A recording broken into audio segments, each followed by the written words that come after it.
Hello, everyone. Welcome to TSAM Digital. My name is Anna, and today I have the pleasure of speaking with Chris Ellis. He's the Global Head of Strategic Initiatives at FactSet. Welcome, Chris. Thanks, Anna. Great to be with you today. Thank you so much. It's nice to have you here. And before we get started, I was wondering if you might like to say a couple of words about yourself and about the work that you do at FactSet. Yeah, thanks, Anna. I've actually been at FactSet since 1994. So this is my 28th year at FactSet. Um, as the global head of strategic initiatives, what I do is I really spend a tremendous amount of time talking to our clients about the where they're going and the challenges that they have, and how FactSet is doing to meet those challenges. And for the areas where we think we need to do better to meet the client's challenge, I spend a lot of time talking to the clients about how FactSet can be a better partner to those clients. Is it capability that we should build? Is it a capability that we should acquire? Or is it a capability where we should go out and forge a partnership with someone who's particularly exceptional in that area that may be a relative weakness for us? That's really fantastic, and congratulations on such a long time and career with FactSet. I mean, it's really wonderful.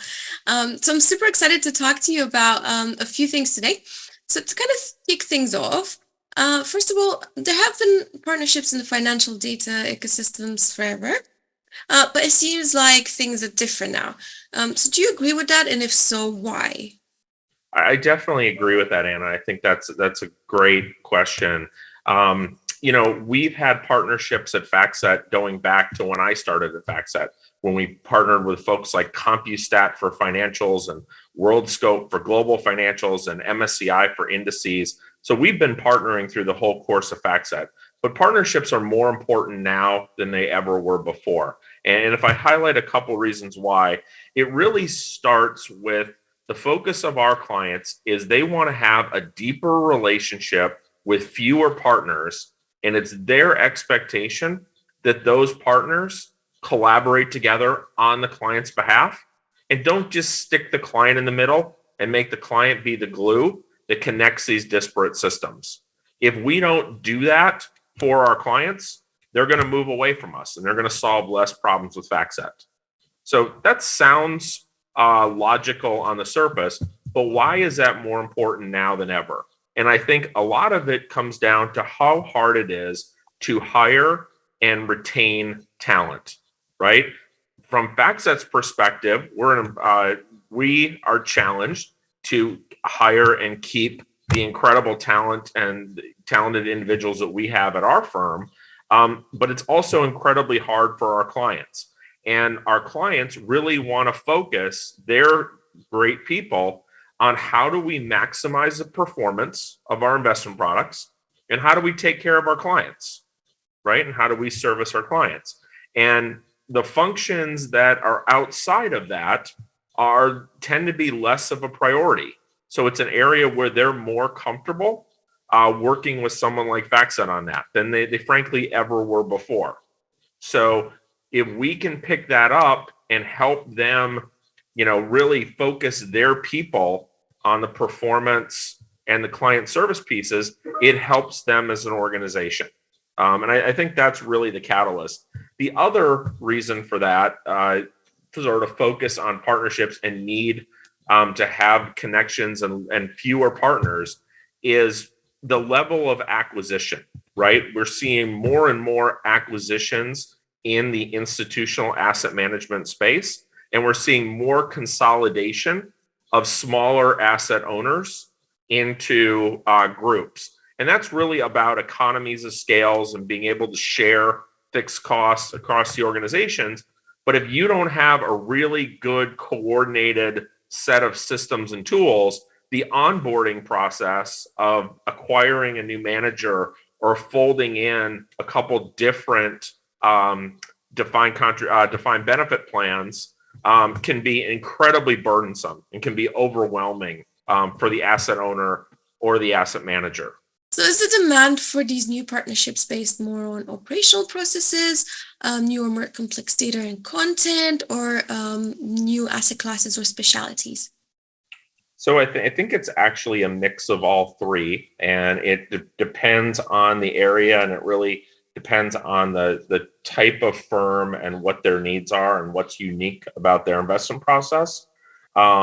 It's also affected by where that firm is with its own path and its own trajectory of digital transformation. I think everyone is thinking about digital transformation, but certainly different firms are at different places in their journey.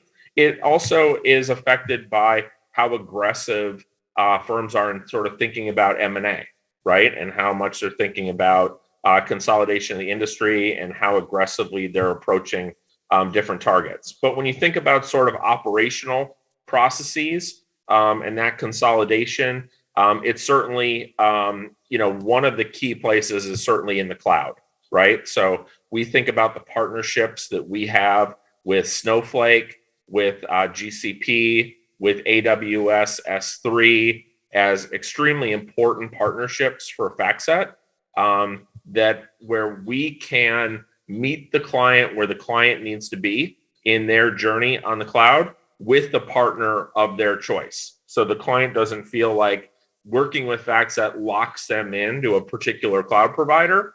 They can still make the right choice for them on who their cloud partner is, but know that FactSet and FactSet's data and FactSet capabilities are there to help them on that journey.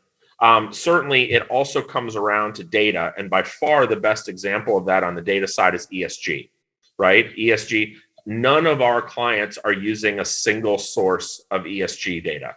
Everyone is doing composite scoring. Everyone is taking a look at multiple perspectives of ESG to form their own ESG process, their own ESG scoring, their own ESG compositing.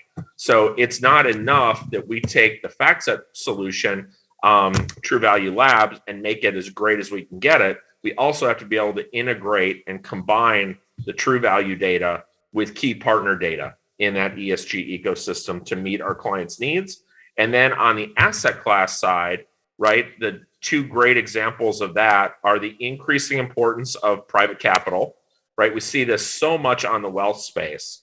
As we think about wealth, we've got 3-4% yields with 8-9-10% inflation, putting a lot of pressure on fixed income.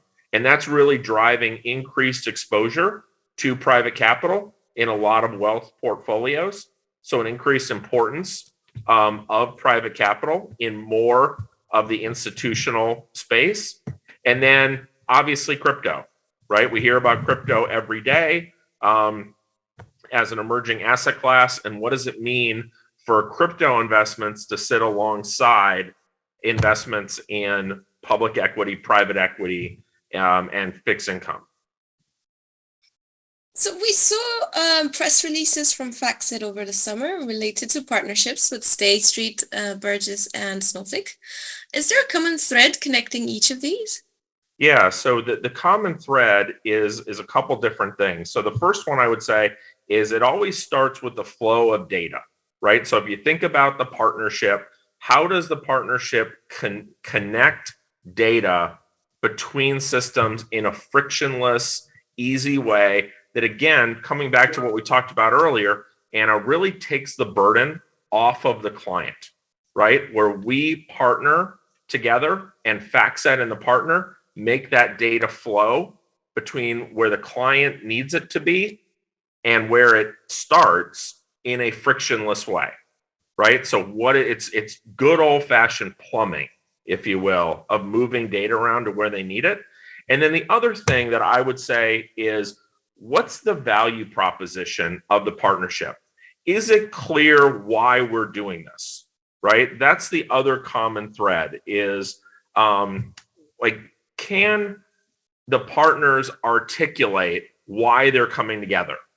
Are they just doing it for a press release, or are they doing it because they're actually really adding material value for the clients?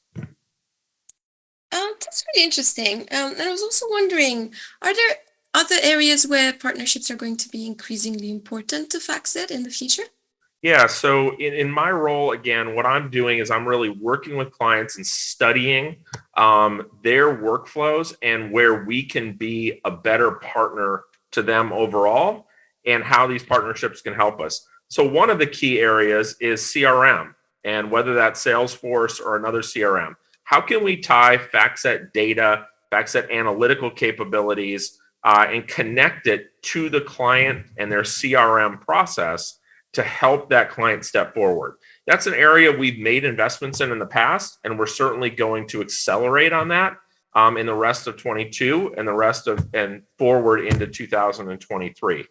Another area is what we call the FactSet Investor Network.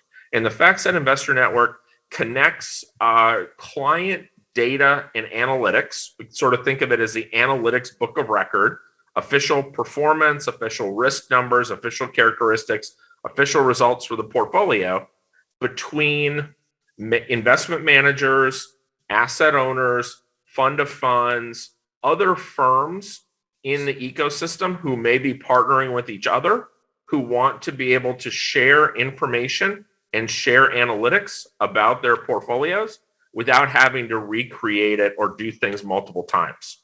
Sort of that network effect around portfolio analytics. Those are two particular areas, Anna, where we're going to be, where we think we're going to be doing a lot more work in 2022 and 2023 on top of the partnerships that we did already this year. Thank you so much, Chris, for this talk today and for sharing your knowledge with our community. I know they appreciate it greatly, and we look forward to seeing you again. Great. Looking forward to joining you at TSAM in New York in a couple weeks. See you there. Thank you so much.